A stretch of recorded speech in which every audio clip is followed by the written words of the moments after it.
Hi అండి, welcome to my channel. ఈరోజైతే నేను అరటికాయతో ఒక వెరైటీ డిష్ అయితే చేస్తున్నానండి.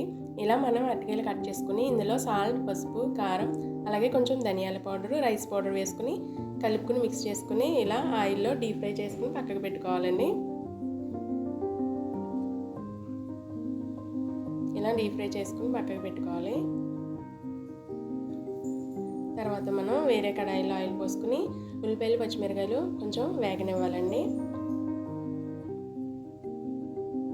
మనకి ఈ కర్రీలో మెయిన్ ఇంగ్రీడియంట్ ఈ పేస్ట్ అల్లం, ధనియాలు, జీలకర్ర, ఎల్లుల్లిపాయలు, గసగసాలు, 2 లవంగాలు, ఒక దాల్చిన చెక్క ఇలా వేసుకుని పేస్ట్ చేసుకుని పక్కకు పెట్టుకోవాలి.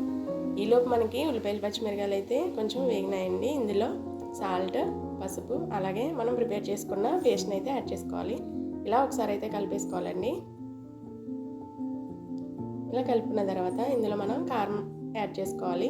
ఇలా కారం వేసిన తర్వాత చింతపండు పులుసు కూడా వేసేసుకోవాలి. నాకైతే సాల్ట్ సరిపోలేదు, సో కొంచెం అయితే వేసుకున్నాను.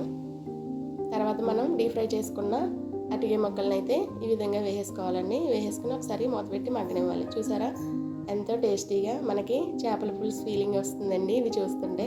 అలా వేడివేడి అన్నంలో ఈ పులుసు వేసుకుని తింటుంటే చాలా బాగుందండి. మీరు కూడా ట్రై చేయండి. మీకు ఈ వీడియో నచ్చితే లైక్ చేయండి, షేర్ చేయండి, కామెంట్ సెక్షన్లో కామెంట్ చేయండి.